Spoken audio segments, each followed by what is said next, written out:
السلام عليكم ورحمة الله وبركاته. معاكم جمال سالم من سالم ديزاينز، وأهلا بكم في سلسلة حلقات أساسيات الفوتوشوب أو فوتوشوب فاندمنتال. النهاردة هنتكلم عن اللايرز. ازيكم يا شباب، عاملين ايه؟ مش هطول عليكم، خلينا نبدأ في الحلقة على طول. هنبدأ مع create new، نفتح فايل جديد. وطبعا زي ما احنا عرفنا بنفتح فايل جديد من هنا، نضغط create new. أنا أختار أي مقاس، أنا أختار مثلا 1000 by 1000 1000 by 1000. هنا بتقدر تسمي الفايل بتاعك أي حاجة أنت عاوز تسميها. أنا هسميها تيست. زي ما قلنا نختار 1000 by 1000، هنخليها على البيكسلز. بيكسل زي ما قلنا أو زي ما احنا عارفين البيكسلز وحدة قياس الصور، أو معظم الأوقات هنستخدم البيكسلز في الفوتوشوب. هعمل أنا تشيك هنا، مش عاوز ارت بورد. الريزولوشن هخليها على 72، مفيش مشكلة.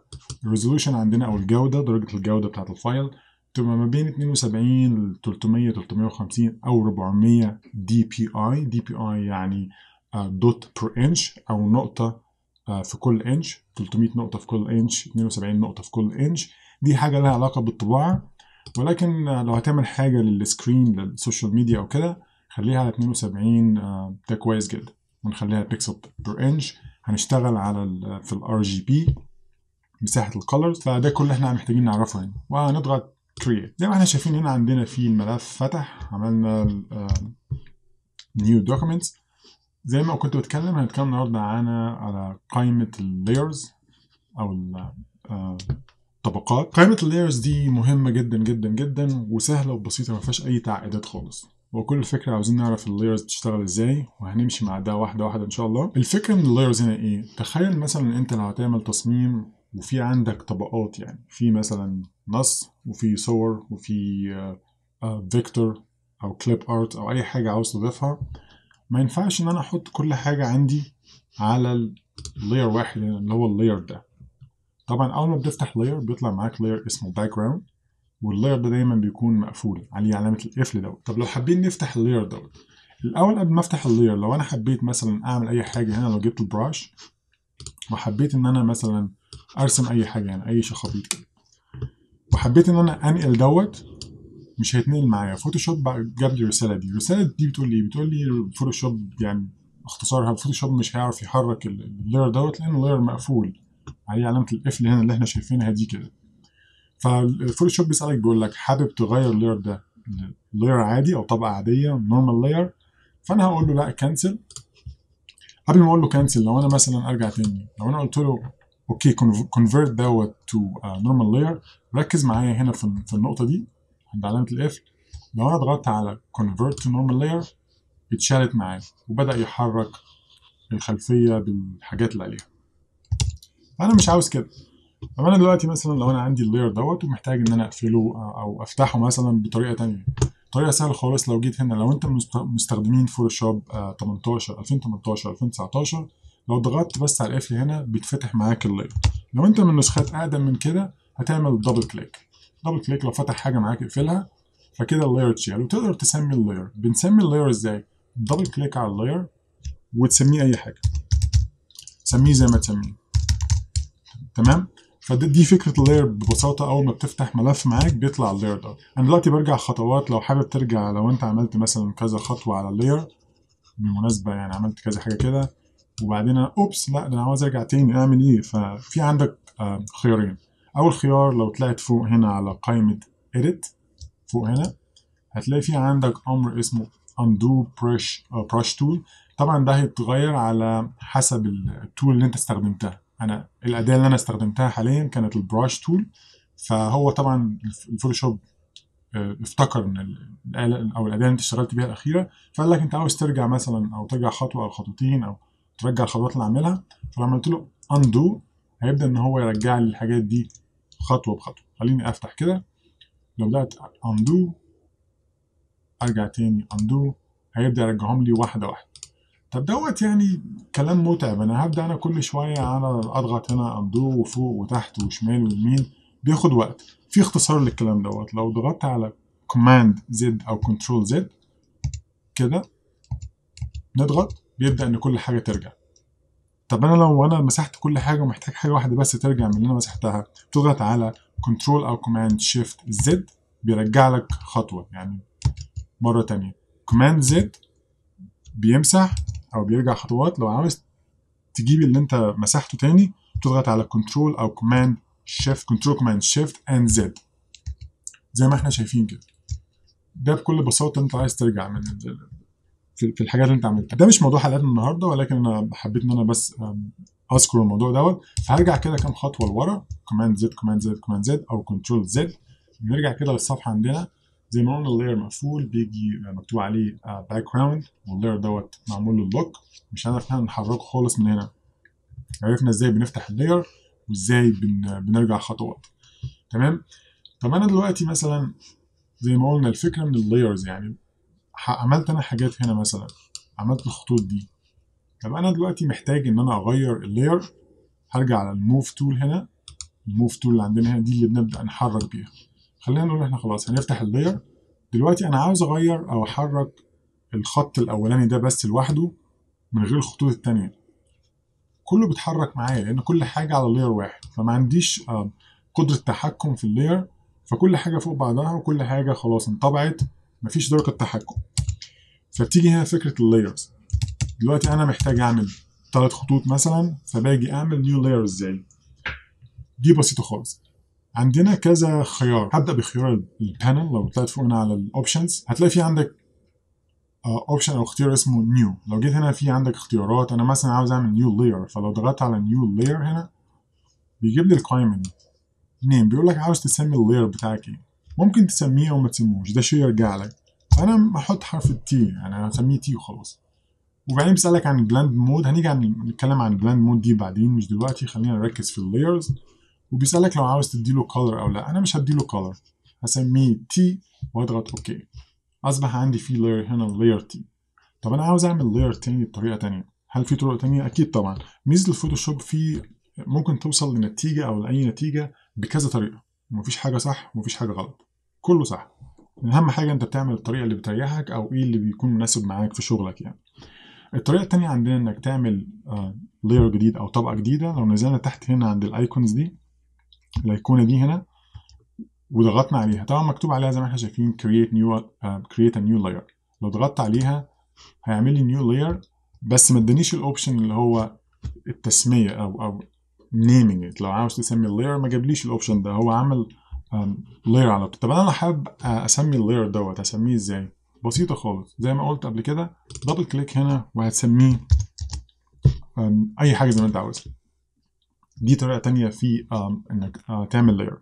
طب الحاجه الاوبشن التاني، لو تفتكروا جينا هنا عملنا لاير في اختصار اللي هو كوماند شيفت او كنترول شيفت ان. لو ضغطت كوماند شيفت ان جاب لي القائمه دي تاني. طبعا الاختصارات دي بتكون مفيده جدا لو انت عندك بروجكت كبير وهتبدا ان انت تعمل لايرات كتير، مش عاوز كل شويه تطلع فوق عند الاوبشنز هنا وتبدا ان انت تختار، فبيضيع وقت. لو انت عندك بروجكت كبير جدا وفي لايرات هتكون او طبقات كتير موجوده، كتر الحركه في البروجرام في البرنامج بتبدا ان هي تقلل معاك او تبطئ الشغل يعني. فدي فكره الاختصارات.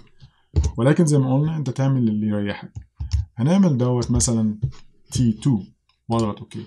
اصبح عندي 3 لايرات هنا غير اللاير اللي هو الباك جراوند. طبعا لاير الباك جراوند دوت لو حبيت ان انت تحركه فوق او تحت مش هتقدر تحركه، لان زي ما قلنا ده مقفول. ولكن اللايرات دي لو حبيت انقلهم بيتنقلوا معايا. حبيت ابدل واحد فوق واحد بيتنقلوا معايا. طب انا عاوز انقل دوت مره تانية. افتح اللاير، اضغط عليه وافتحه، بيبدا ان هو يسهل الحركه معاك، تحركه فوق او تحت شمال او يمين وهكذا. ارجع تاني زي ما كنت بتكلم. انا محتاج اعمل 3 خطوط مثلا. خليني اجيب البراش تاني، براش تول من هنا، واكبر الحجم شويه وابدا مثلا اعمل خط هنا. هاجي على اللاير اللي فوق منه واعمل خط هنا، بعد كده اعمل خط هنا. اصبح في عندي 3 خطوط نفس المثال الاولاني. ولكن دلوقتي لما ارجع للموف تول والاختصار بتاعها حرف الفي الشورت كات، دلوقتي انا محتاج ان انا احرك الخطوط دي سيبريت، يعني منفصله في كل شيء لوحده. دلوقتي اصبح معايا الموضوع سهل جدا. انا لو وقفت على اللاير دوت وبدات احرك، اتحرك معايا.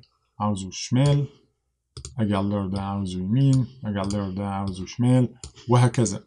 ولكن انت لو لاحظت معايا عندك هنا اللايرات مش مترتبه. انا دلوقتي واقف على اللاير دوت وده فوق خالص، ولو وقفت على اللاير ده عكس بعض يعني. فدايما بنحاول ان احنا نرتب اللايرات بتاعتنا بحيث ان احنا ما نتلخبطش. فانا عندي اللاير ده فوق هحركه فوق اللي هو ده دوت اللي في النص، دوت رقم 2 اللي في النص، وده اللي تحت خالص. فدي طرق تحريك الاليمنت او الاشياء في الفايل بتاعك. طب هل في عندي طرق تانية ان انا اتحرك، او طرق اسرع ان انا احرك الاليمنت او الاشياء على اللاير بتاعي؟ طبعا في. لو جينا هنا على الموف تول زي ما قلنا، لو ركزتوا معايا هنا في النقطة دي هنا اسمها اوتو سيلكت. اوتو سيلكت لو انا عملت تشيك على دي، في عندي هنا اوبشنز في لاير او جروب. فبيقول لك انت عايز تعمل اوتو سيلكت، يعني الموف تول هتختار اوتوماتيكلي، تختار لوحدها، بس عاوزة تختار layers او الجروبز. فانا هخليها على اللايرز لان انا ما عنديش جروبز دلوقتي. فانا لو خليت دي اوتوماتيك، لاحظ معايا انا مش هضغط على اي حاجه، مش هضغط هنا على اي، يعني مش هختار اي اوبشن هنا او اي لاير، عفوا اي لاير. لو انا جيت هنا مثلا وقفت على ده بيتحرك معايا لان انا سجلت او عملت تشيك مارك على الاوتو سيلكت. فدلوقتي بدأ معايا الموف تول بتحرك من غير ما انا اجي هنا وابدا اختار اللايرز بتاعي. فدي بتسهل برضو معايا لو عندي في elements كتير او حاجات كتير جدا موجوده على اللاير، ومحتاج ان انا، لان احيانا بيجي الموضوع بيكون صعب جدا. لو انت عندك مشروع او بروجكت يعني كبير قوي، ممكن توصل عدد اللايرات عندك ل 50 او 60 لاير، فتلاقي الدنيا عندك بقت متلخبطه خالص ومش فاكر طب اللاير ده فين اللاير ده فين. فدي بتبقى كويسه لو انت عندك الموضوع مزحوم شويه. فزي ما كنت بقول تبدا تحرك معاك كده، الموضوع بيكون سهل. ولكن في مشكله هنا، يعني انت لو عندك حاجات كتير جدا موجوده في الفايل او على اللاير، وسبت التشيك مارك دي موجوده على اون، يعني سبتها تشيك مارك، احيانا بتعمل لك مشاكل. احيانا بتيجي تختار بيكون في حاجات فوق بعضها، يعني في مثلا بتلاقي في لاير فوق لاير، فهتيجي معاك شويه هتلاقي مثلا تصعب لك الامور شويه. في حل للموضوع دوت. لو انت عملت ان تشيك هنا وعاوز تستخدم نفس الطريقه اللي هو الطريقه السريعه، بدل ما اجي على اللايرز واختار اللاير اللي انا عاوزه وابدا احرك، في طريقه. الاختصار للطريقه دوت ايه هو؟ هتضغط على كوماند او كنترول مع اختيار مع سحب او تحريك الحاجه اللي موجوده عندك على اللاير. يعني انا عاوز احرك اللي في النص دوت، بدل ما اجي على اللاير ده واضغط، خليني ارجع فوق هنا، بوقف الكورسر بتاعي او الموف تول بتاعتي بوقفها هنا، وبضغط على كنترول او كوماند وابدا احرك. لو انا فضلت ضاغط ببدا احرك. احنا ليه بنضغط على كوماند او كنترول؟ لو لاحظتوا معايا هنا، هعمل زوم عشان نشوف بس، بضغط على كنترول او كوماند لو انت مستخدمين بي سي. لاحظ معايا ضغطت انا على الكوماند فبيبدا يعمل تشيك مارك، سبت الكوماند اتشالت، ضغطت علم عليها شلت اتشالت. فدي بتبقى سهله معايا جدا. فزي ما كنت بقول انت عندك الطرق، انت براحتك حابب تخليها على طول معمول لها اوتو سيلكت مفيش مشكله، حابب تستخدم الشورت كات او تضغط على كوماند او كنترول ده بيكون افضل. وده انا يعني انصح بدوت افضل، ما تخليش الموضوع يكون معاك تشيك على طول. كان في حاجه تانية عاوز اذكرها بسرعه. شايفين الخطوط اللي بتطلع معايا دي، الخطوط اللي هي اسمها سمارت جايدز. سمارت جايدز دي عباره عن ايه؟ عباره عن دليل. مثلا انت لو بتحرك الاليمنت او الحاجه الموجوده عندك على اللاير، بتحرك، انا دلوقتي بحرك دوت على اللاير كله. لو انا حركته وجيت في النص كده فجاب لي الخط الطويل قوي اللي في النص ده، بيقول لي يعني انت دلوقتي الاليمنت بتاعتك او الحاجه اللي موجوده على اللاير بتاعك موجوده في نص الصفحه بالظبط، في النص vertically يعني رأسي. طب انا عاوز اخليها في نص الصفحه رأسي وافقي، يعني horizontal and vertical. لو انا بدات احرك فوق كده شويه هيبدا ان هو يجيب لك، يقول لك ان كده الموضوع بتاعك بقى في النص بالظبط. خليني اعمل بس هيدنج لدوس زي ما احنا شايفين كده. دلوقتي جاب لي، انا دلوقتي اضمن ان الموضوع بتاعي ده في النص. طب اجيب الخطوط دي منين؟ يعني في ناس مثلا بتبقى فاتحه البرنامج وبتشتغل والخطوط دي ما بتظهرش عندها. الموضوع بسيط جدا. لو انت جيت على فيو تحت شو، في هنا سمارت جايد. لو انا عملت ان تشيك لسمارت جايد وبدات احرك، الخطوط عندي اتشالت، مش واضحه خالص. فانا نصيحه مني للمستخدمين فوتوشوب، خلي دايما على التشيك، خليها دايما متشيك عليها وما تخليهاش متشال، لان بتساعدك كتير جدا وانت شغال في البروجكت بتاعتك. لو انت عندك حاجات عاوز تخليها جنب بعض او تتاكد ان الحاجات دي مثلا مترتبه او في مكانها المظبوط، تخلي سمارت جايدز اون على طول، بتساعد معاك في حاجات كتير جدا. طيب اتكلمنا دلوقتي عن ازاي احرك الحاجات في اللاير بتاعي، وازاي ان انا اعمل نيو لاير، وازاي اسمي اللاير بتاعي. طب دلوقتي لو عايز اعمل جروب من اللاير، اعمل جروب ازاي؟ الموضوع بسيط جدا.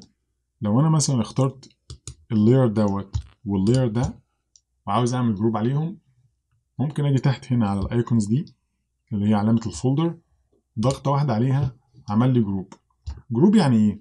اللي هو الفوتوشوب بيجمع مجموعة اللايرات اللي عندك، بيحطها في فولدر واحد، بيرتب اللايرات عندك بمعنى أصح. عندي أنا مثلا لو عندي 10 لايرات أو 20 لاير، بس في 3-4 لايرات خاصين ببعض محتاج أخليهم مع بعض. يعني مثلا كان عندي مجموعة من العناوين أو مجموعة من النصوص، عاوز أجمعهم في فولدر واحد، بعلم عليهم زي ما احنا علمنا كده، وبختار على الفولدر ده، بيبدأ إن هو يحطهم لي في جروب. وبسمي الجروب نفس الشيء. لو عاوز مثلا تسميه، دبل كليك على الجروب وسميه زي ما تسميه. أنا هسميه مثلا جمال، فدوت أصبح جروب عندي، أفتحه وأقفله، الحاجات موجودة فيه. ونفس الفكرة برضو أقدر إن أنا أخفيه أو أظهره، مفيش مشكلة. طيب إيه الطرق التانية لو أنا عاوز أعمل layers؟ نفس الفكرة. يعني أنا ممكن أنا عاوز أعمل layer من أعمل جروب layers من الثلاث لايرات دول أو الثلاث طوابق دول. بعمل إيه؟ بعلم على أول واحد وأضغط شيفت، أجي على آخر لاير كده، أنا اخترت الثلاث لايرات دول. أعمل إيه؟ أجي على قائمة layer هنا، وهاجي على new، وفي عندي اوبشن هنا جروب فروم لايرز، يعني بمعنى صح بقول له فوتوشوب لو سمحت اعمل لي جروب من اللايرز اللي انا معلم عليها دي. لو ضغطت على كده فجاب لي القائمه دي، فبيقول لي عاوز تسمي الجروب بتاعك ايه؟ انا اقول له والله سميها جمال، واضغط كده، اصبح عندي فيه الفولدر او الجروب بتاعي فيه الثلاث لايرات دول. تمام. طب خلينا نعمل حاجه كده بسرعه، خليني امسح دوت واجي على اللاير ده. دلوقتي انا عاوز اغير اللون بتاع الخلفيه بتاع اللاير بتاعي. اغير دوت ازاي؟ انا هتكلم بالطرق البدائيه دلوقتي. في عندي البينت باكت تول دي، لو انا استخدمتها وجيت استخدمت مثلا، اخترت اي كولر عندي مثلا لون بنفسجي مثلا، وجيت هنا ضغطت ضغطه، اصبح عندي اللاير بتاعي لونه بنفسجي. عاوز اغير اللون، سهل جدا. ممكن اجي تحت هنا في الفور جراوند كولر، وابدا من الكولر بيكر اختار اي لون انا عاوزه. اي لون انا عاوزه، عاوز لون برتقاني، بختار اللون وبضغط بالباكت تول، بتغير معايا اللون. طب دي حاجه سهله جدا دلوقتي. خلينا نعمل مثلا، تخيل انا عاوز اعمل اعلان بسيط مثلا.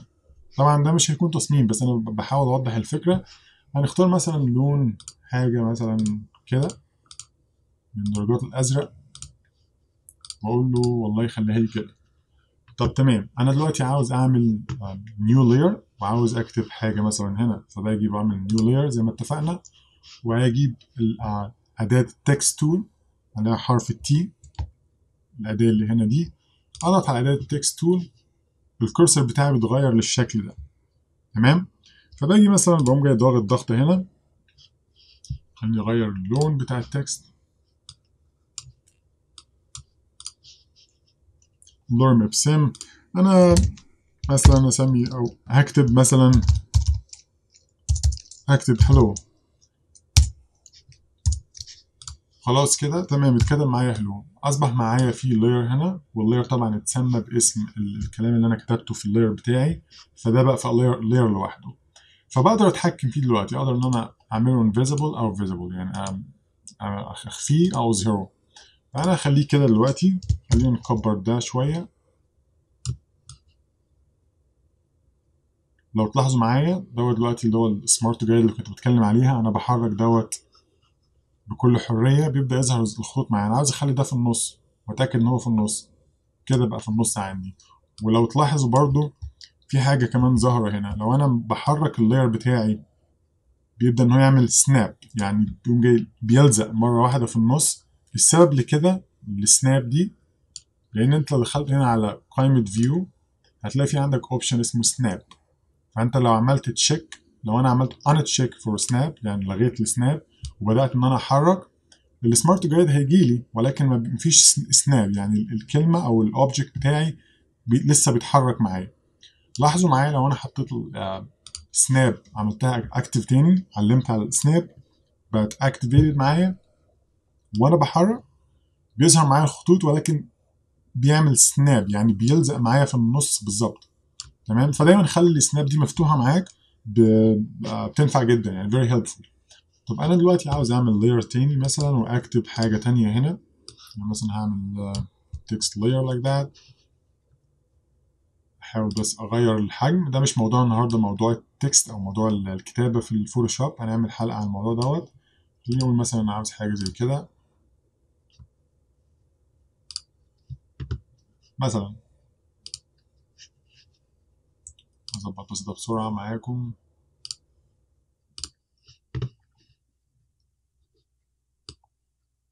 حاجه مثلا زي كده، بقى في عندي لايرين. لو فتحت اللاير بانل تاني او قائمه الطبقات، اصبح عندي في لاير هنا وفي لاير هنا.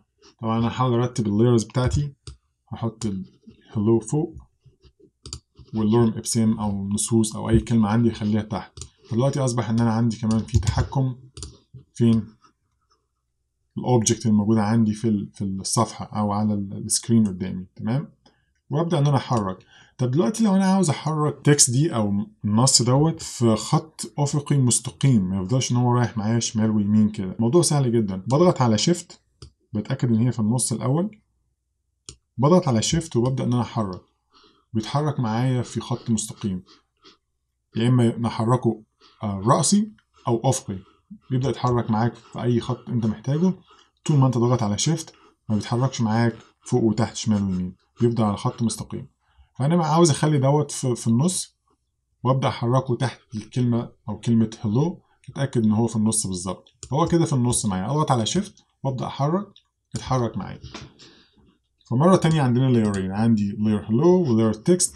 خلينا نقول مثلا عاوز احط اي حاجه تانية، عندك لوجو او عندك حاجه تانية عاوز تحطها، فبعمل مثلا دوت مجموعه من اللوجوهات او حاجه زي كده. اغير الكولر، خليه لونه ابيض. تركز معايا هنا بقى في عندي لاير كمان، فعندي 3 لايرات. عندي خلفيه اللي هو الباك جراوند، وعندي هنا الريكتانجل دوت. اضغط على الفي عشان اجيب الموف تول وابدا احرك. حركت ده، خلينا نتخيل يعني ان دوت تصميم، يعني ده تصميم حاجه مش ما اقدرش اسميه تصميم، بس خلينا نتخيل ان ده تصميم مثلا او حاجه وخلاص. ده معانا كده، عندي حاجه تحت هنا، وعندي مجموعه من الكلام، وعندي الهيدنج او التايتل او العنوان. فدلوقتي اصبح معايا فيه 3 ليرات. الموضوع بقى معايا سهل جدا اتحكم زي ما قلت.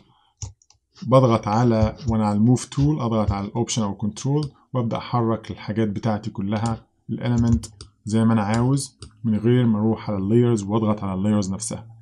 طب انا دلوقتي تمام خلاص خلصت الموضوع ده، عاوز اخلي دوت كله في جروبس زي ما قلنا. يا اما بضغط هنا، يا اما بروح على اللايرز نيو وبضغط على جروب فروم لايرز، او الحاجه الاخيره والاسرع تضغط على كوماند او كنترول جي. لاحظوا معايا، هرجع تاني كوماند زد، ارجع الخطوه دي. انا علمت على التلاتة، اول واحد، بعدين شيفت اضغط على رقم 3، وبعدين كوماند او كنترول جي، عمل لي الفولدر دوت او الجروب دوت وسماه جروب 1. زي ما قلنا بتقدر تسميه زي ما انت عاوز، اللي هو دبل كليك تضغط عليه وتسميه زي ما انت عاوز. الحاجه التانية برضو هنا في قائمه اللايرز، في عندي الاوباسيتي. الاوباسيتي دي معناها اللي هو درجه الرؤيه او درجه الوضوح بتاعه الاليمنت بتاعك. طب انا لو وقفت على الريكتانجل دوت اللاير دوت وحبيت اخلي الفيزيبيليتي او الاوباسيتي بتاعته ما يبقاش ظاهر قوي، لو جيت عندي هنا على الاوبشن ده اللي هو اسمه اوباسيتي، لو ضغطت على الدروب داون بيديني بار هنا. البار دوت لاحظوا معايا بيديك من 0 لغايه 100، من 0 ل 100. فانا لو رجعت تاني كده وركزت تحت معايا على المستطيل دوت او الريكتانجل معايا دوت، محتاج انا اخلي مثلا درجه الاوباسيتي بتاعته او درجه الرؤيه بتاعته مثلا 70%. فببدا احرك كده، او بدخل انا هنا كده وبكتب بالكيبورد مثلا 70 واسيب الخانه دي، فعلى طول بيعمل علامه 70%. والله انا محتاج مثلا 30%، بكتب 30. الحاجه التانية برضو اللي اقدر اعملها ان انا لو جيت هنا، لاحظوا معايا الكورسور بيتغير شكله عامل ازاي. انا لو واقف هنا، لو حركت الماوس بتاعي شمال شويه بيبدا يتحرك على شكل الصباع دوت والسهمين. لو بدأت أنا أسحب شمال أو يمين، أنا دلوقتي واقف على هلو، واقف على اللاير دوت. لاحظ معايا كلمة هلو، الرؤية دلوقتي 37%، 12%، 100%. طب خلينا مثلا نقول احنا عاوزين نعمل 3 درجات مختلفة على الديزاين بتاعنا لسبب ما، يعني أيا كان السبب. أنا هرجع ده تاني كده أخليه 100%. أجي على هلو، أنا هخلي ده مثلا 80%. اللاير اللي تحت منه أخليه مثلا 70%. واللاير اللي تحت خالص أخليه 60%. تمام. أصبح دلوقتي في عندي 3 أنواع من الأوباسيتي أو الرؤية. أول واحد عملته 80%، تاني 70%، التالت 60%، وهكذا. وتقدر تتحكم في ده زي ما أنت عاوز. الفيل تقريبا نفس الفكرة بس مش بالظبط. هشرح الفيل ده برضو في موضوع تاني، أو خليني أشرحه دلوقتي بسرعة.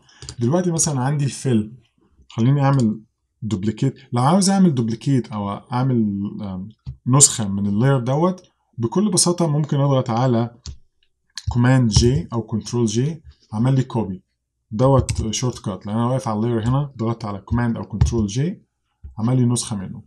فأنا بس هعمل نسختين زي بعض بحيث إن الفكرة تبقى واضحة عندنا. الفرق بين الفيل والأوباسيتي، أعلم على دول الاتنين. فدلوقتي عندنا في لايرين أو طبقتين نفس الشكل بالظبط. هعمل بس حاجة بسرعة على واحد هنا. طبعا أنا اللي أنا بعمله دلوقتي مش هنتكلم عليه بعدين. أنا بس معلش عفوا، عاوز أوضح حاجة بس معينة.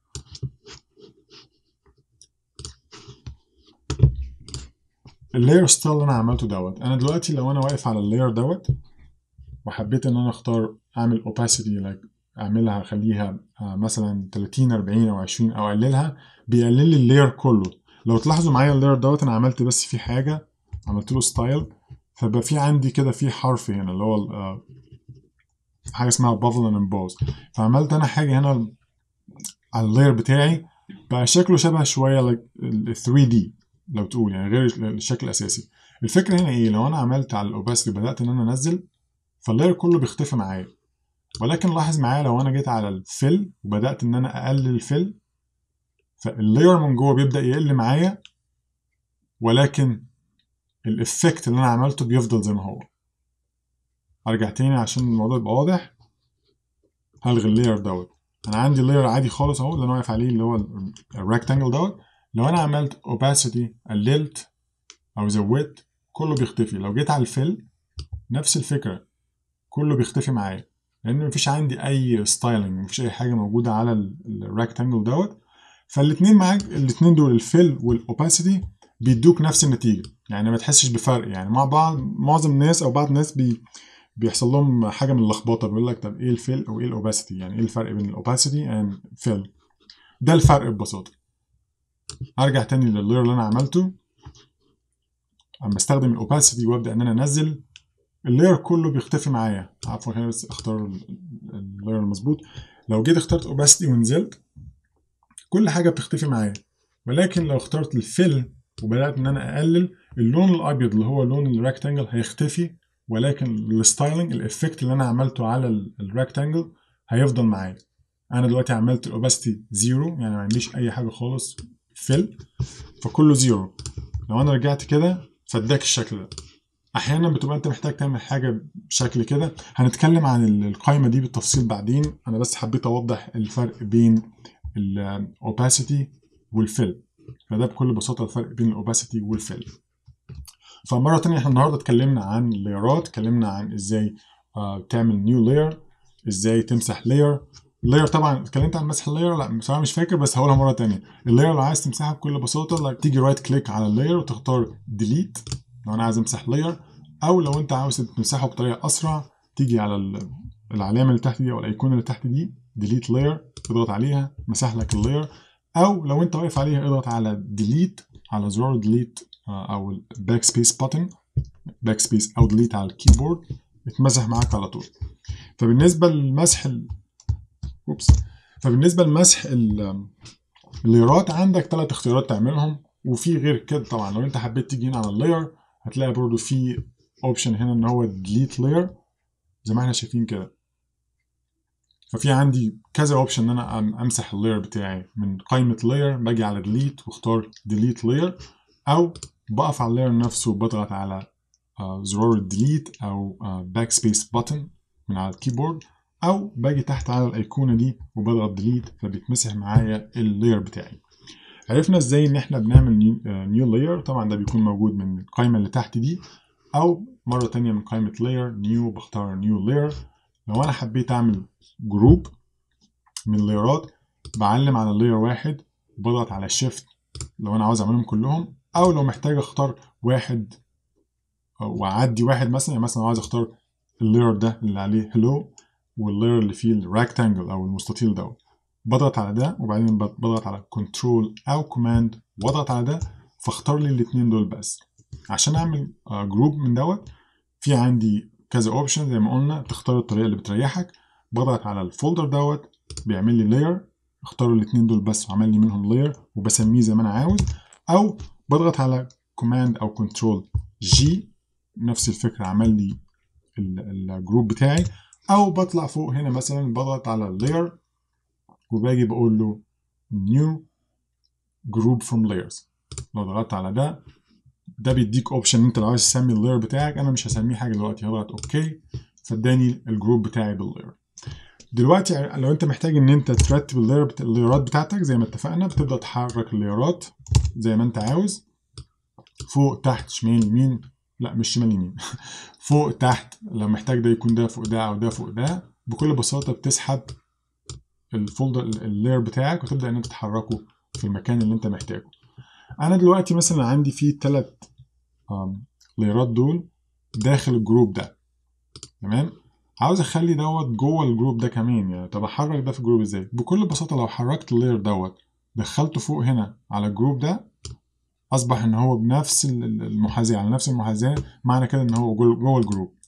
طب انا حبيت والله انا عاوز اطلع اللاير دوت بره الجروب بتاعي، اسحبه كده بره خالص، طلع بره معايا. لو تلاحظوا معايا هنا ده الجروب، تفتح الجروب اللايرات بتكون موجوده هنا، اللاير اللي انا طلعته او الطبقه اللي انا طلعتها بقت بره خالص، مش على نفس محاذاه اللايرات دي. واتكلمنا برضو عن الموف تول اللي هي الموف تول اللي هنا دي. قلنا الموف تول دي اداه التحريك اللي هو بتحرك بيها اي حاجه على السكرين قدامك او على في الدوكيومنت. فزي ما قلنا برضو في عندك اختيار اللي هو الاوتو سيلكت دوت. لو اخترته فيه 2 اوبشنز، لو عايز تختار اوتو سيلكت لاير او الجروب. لو خليته على جروب لاحظ معايا عندي فيه لايرين وعندي جروب. لو انا خليت ده اوتو سيلكت على الجروب دوت، لو بدات ان انا احرك لاحظ معايا، ارجع تاني اقفل ده، انا دلوقتي واقف على اللاير دوت بس ده فوق ده، خلينا ننزل ده كده. انا دلوقتي واقف على اللاير دوت مثلا، وعندي جوه الجروب هنا في اللي هو المستطيل دوت وفي كلمه هلو.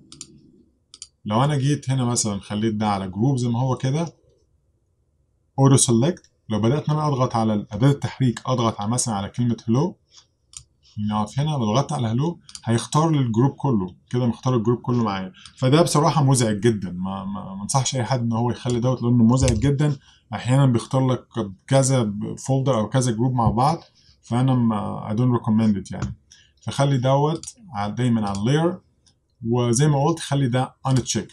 استخدم الشورت كات اللي هو كنترول او كوماند وابدا حرك الاشياء بتاعتك في الصفحه زي ما انت عاوز، تحرك كده بكل بساطه. فدي كانت فكره النهارده، اتمنى تكونوا استمتعتوا بالحلقه زي ما انا مستمتع. اشوفكم ان شاء الله الحلقه الجايه. هنتكلم الحلقه الجايه عن الارت بورد اللي هي موجوده هنا. شكرا على المتابعه وعيشها تفاؤل. كان معاكم جمال سالم، في امان الله.